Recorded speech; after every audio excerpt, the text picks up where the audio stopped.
Amigas y amigos, bienvenidos a un capítulo más del análisis semanal. Soy Laura Aguilar y esta vez vamos a hablar sobre RTV desfigurado y en picada. De tal palo, tal astilla. RTV en la lona con Cuitláhuac. Fíjese, la situación que priva en lo que fue el orgullo del gobierno estatal, el Sistema de Radio y Televisión de Veracruz, RTV, es fiel reflejo del mal funcionamiento del mismo gobierno a cargo de Cuitláhuac García Jiménez y de Eric Cisneros Burgos. La dupla que dejó un fardo pesado para el presidente Andrés Manuel López Obrador. Aún con los altibajos que tuvo en el pasado desde su fundación hace 42 años por el entonces gobernador Rafael Hernández Ochoa, ningún episodio se puede comparar con el actual. Muy lejos quedó el sistema de radio y televisión de Veracruz, de los años en que además de formar opinión con todo y la estrechez de maniobra que implicaba trabajar en los sexenios de Fidel Herrera, Javier Duarte y Miguel Ángel Yunes, que han sido fuentes de empleo para periodistas y conductores, algunos ya desaparecidos y otros han migrado hacia otros horizontes.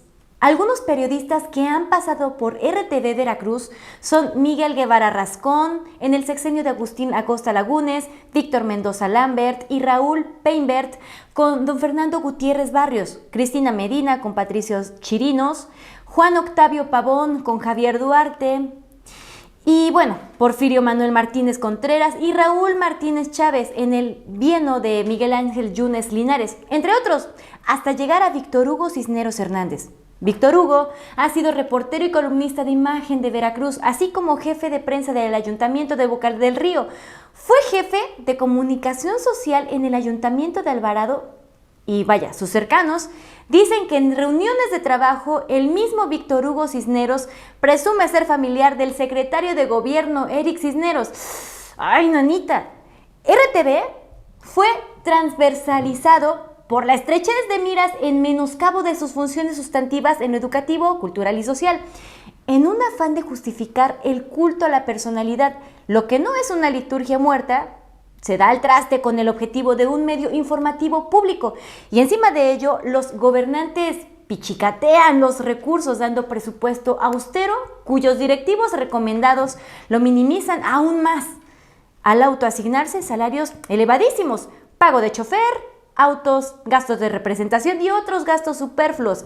Eso aparte de practicar el amiguismo, la cuatitud y el nepotismo. Así como la canción de Juan Gabriel, no queda nada para producir programas de calidad.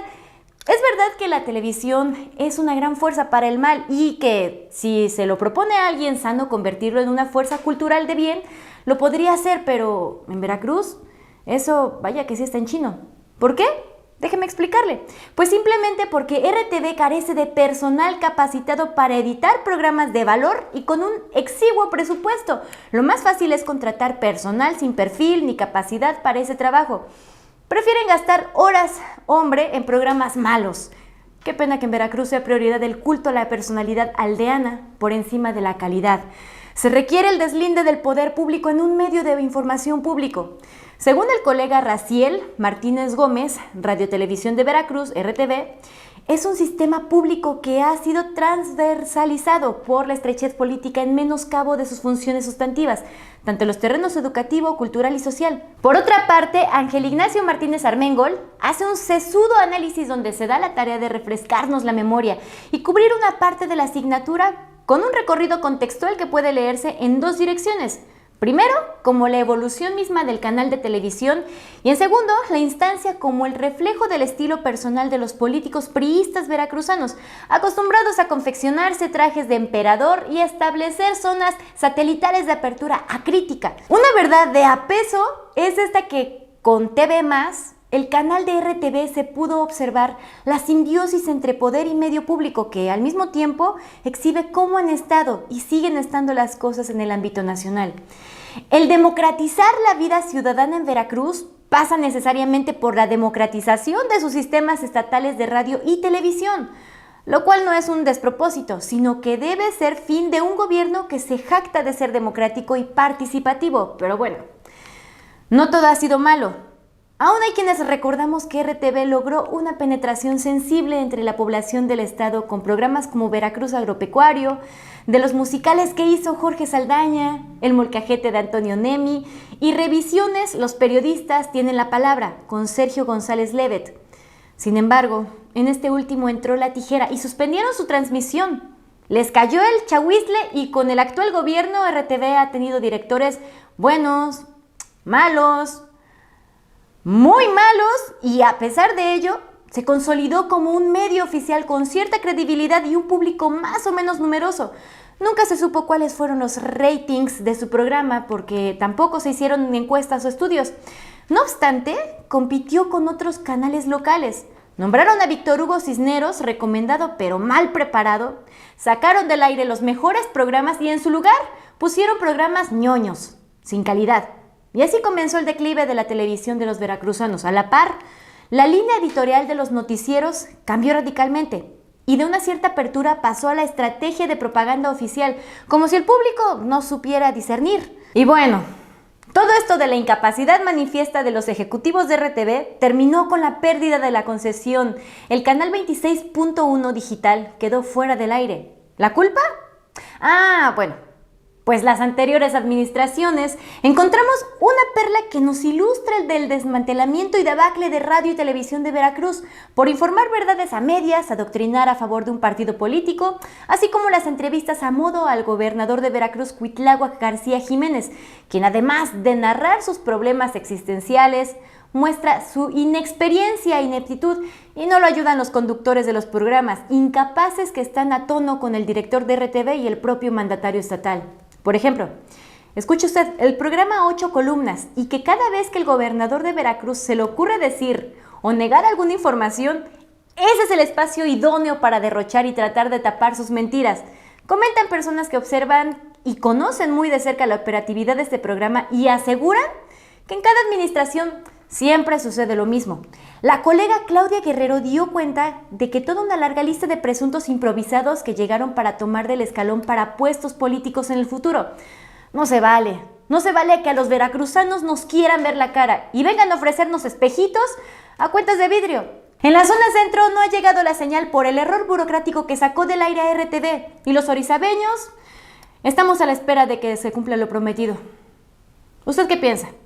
Yo soy Laura Aguilar, nos vemos en el siguiente programa. Gracias por acompañarnos.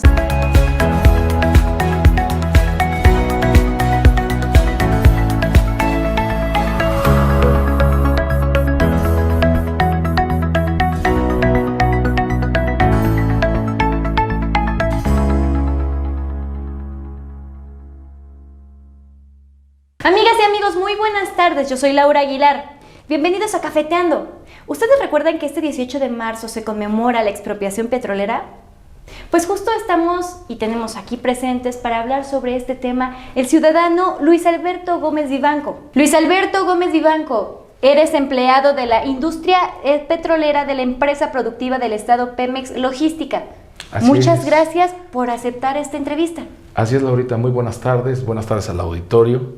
Es un gusto estar aquí y estoy a tus órdenes. Gracias. Luis, por favor, necesito que nos digas cuál es la importancia o cuál fue la importancia que tuvo la participación de los trabajadores de la expropiación petrolera en 1938. Fíjate, Laurita, que esta es una pregunta muy interesante, puesto que en ese año tendremos que entender que las circunstancias eran un total muy diferentes, un total país con solo 20 millones de habitantes. Y el sindicato petrolero fue parte medular, parte importante de que se pudiera realizar la expropiación petrolera.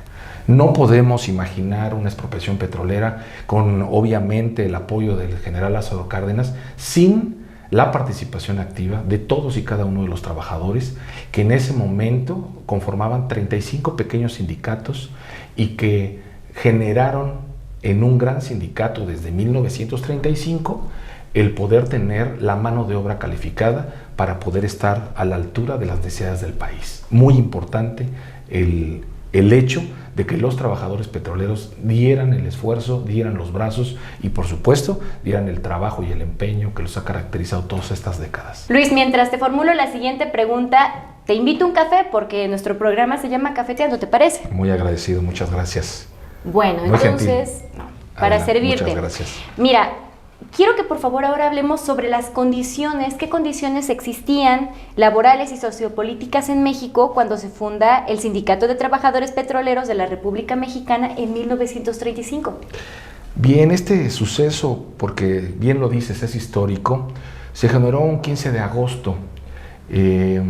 La situación sociopolítica era una situación muy carente, no existía la seguridad industrial, no existía la capacitación, tampoco existía medir la productividad de los trabajadores. Los trabajadores iban a campo a hacer las explotaciones en unas pésimas formas de trabajar, donde se carecía de los servicios médicos, eran atacados por alimañas, inclusive animales venenosos, hordas de mosquitos que los enfermaban, y lo importante era extraer el crudo.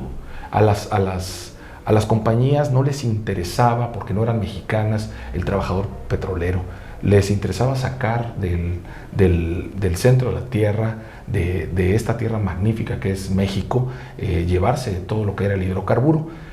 Puesto que lo que me dices realmente lo vivieron nuestros abuelos y los padres de nuestros abuelos, estas paupérrimas, así lo voy a calificar, paupérrimas situaciones de trabajo laboral, donde se ha trabajado mucho en ese sentido, pero nada más imaginarse un México sin las telecomunicaciones, sin los medios de comunicación, con capataces que se encargaban de sacarle el máximo a los trabajadores petroleros, y había 11,000 de ellos, 11,000 capataces que eran de las empresas de los Estados Unidos, de Inglaterra y de otros países, que lo que les interesaba era nada más el hidrocarburo.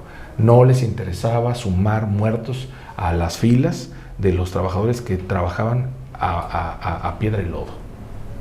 Aquí hay algo muy importante y bueno, ¿cuáles son los cambios que tú crees, cambios considerables, relevantes que han sufrido los sindicatos desde su fundación? Bueno, el sindicato petrolero sí ha tenido cambios sustanciales. Hay que decirlo, el sindicato petrolero desde 1935, conformado por una serie de visionarios, se ha regenerado, pero no puede ser como una organización, como una caja vacía. Realmente quien le da forma al sindicato petrolero son los funcionarios. Y te voy a manifestar uno de la zona, un funcionario local que todavía está vigente. En los años donde él llegó a esta zona, en 1964, cuando se creó el sector Ductos Mendoza como centro de trabajo, que es lo más cercano que tenemos de Petróleos Mexicanos, y él llega y con una idea de que las cosas deben ser diferentes, y se empieza a pegar a una ideología positiva donde no estaba de acuerdo en las viejas prácticas, y con una política de no venta de plazas, no venta de fichas, no intercambio de la materia de trabajo por dádivas. Él genera una situación política, y estoy hablando del líder, del amigo Manuel Limón Hernández, que es de la sección 15, que es un hombre encumbrado y que le ha dado en los últimos años a la sección 15 la garantía de la equidad de género inclusive y del buen trato. La verdad es que el sindicato no podría hacer nada sin sus hombres. Estamos hablando de uno de ellos, hay muchos en todos lados, porque la industria petrolera es grandísima. Hay desde quien explora, desde quien extrae el hidrocarburo, pero también quien lo reformula, quien lo transporta, quien lo lleva a tu casa en la estufa, quien la lleva a tu casa en tu calentador de gas, y que cuando te vas al trabajo en el camión hay el diésel, o cuando te vas en el taxi o en tu carro particular está la gasolina. Entonces es muy importante también entender que esto ha sido una lucha, y que es una lucha de todos los días y de todos. ¿Las condiciones de los trabajadores que conforman los sindicatos ya se encuentran en mejores condiciones? Claro, el sindicato petrolero es uno solo. Está, hay que decirlo, fusionado, integrado por 36 secciones. Esas 36 secciones le dan servicio a Petróleos Mexicanos en todos los rubros, desde lo administrativo hasta, por supuesto, lo manual, lo de gabinete y todo lo que tiene que ver con la tecnología de la información. Este sindicato petrolero es el Sindicato de Trabajadores Petroleros de la República Mexicana. Sí tenemos condiciones muy favorables, han sido conquistas sindicales de muchos años y pues obviamente por eso los trabajadores petroleros nos sentimos dignos de tener una forma digna de vivir, honesta de vivir y que al final de cuentas podemos decir y manifestar que estamos al servicio de México. Bueno, ya hablamos sobre los cambios importantes del sindicato y lo que ha hecho a favor de los trabajadores, pero bueno, realmente los sindicatos que han hecho a favor del país y de los mexicanos. No podemos imaginar un México sin la fuerza laboral de los sindicatos y en específico del sindicato petrolero.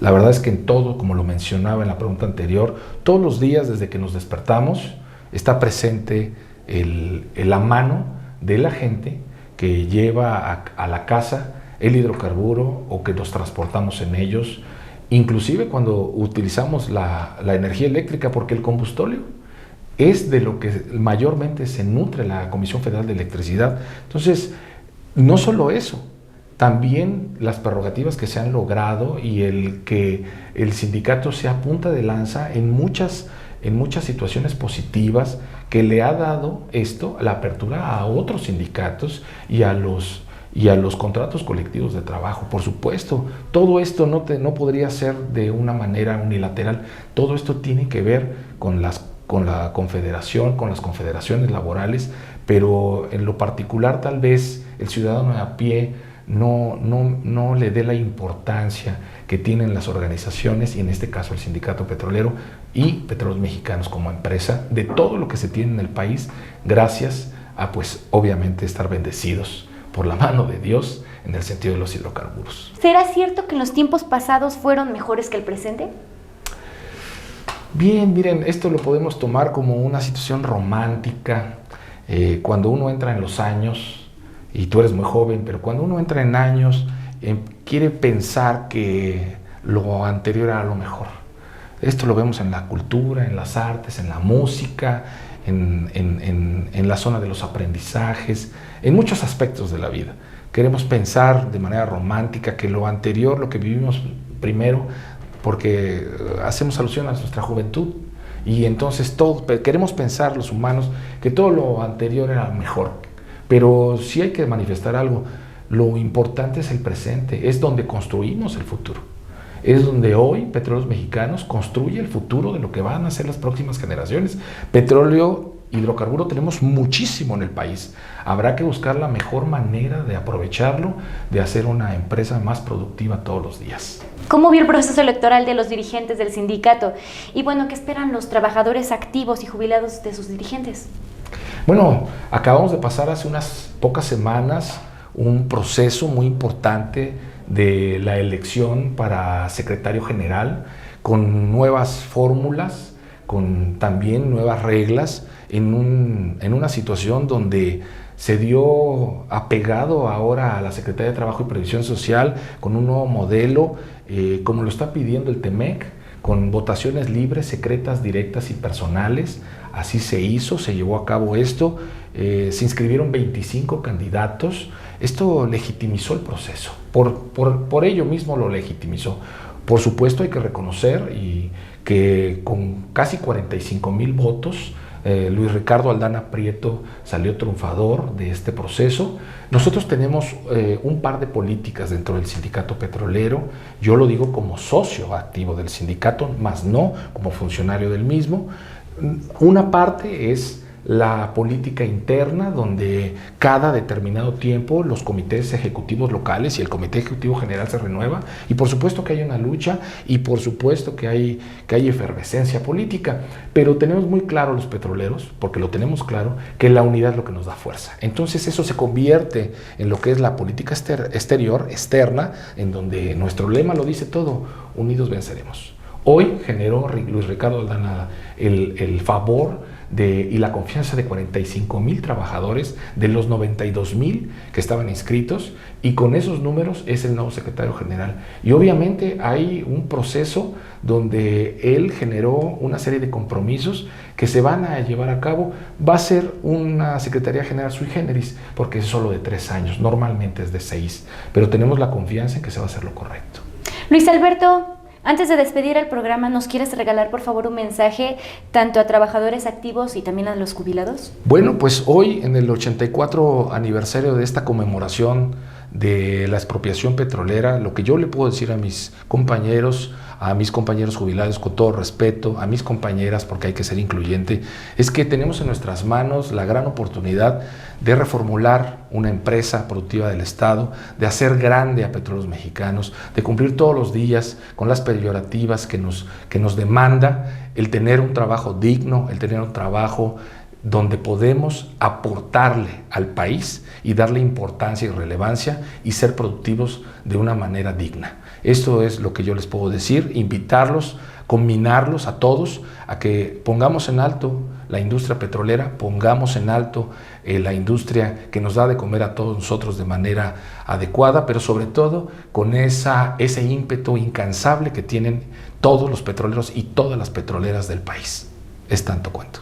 Laurita, no me resta más que agradecerte el espacio, por supuesto el tiempo, el buen café, la buena compañía y la oportunidad de dirigirme a mis compañeras y mis compañeros petroleros en este marco de la expropiación petrolera en su 84 aniversario. Muchas gracias. Para nosotros es un honor que hayas aceptado venir aquí a tu programa, Cafeteando, gracias. Aquí en Tiempo Comunicaciones. Y a ustedes muchísimas gracias.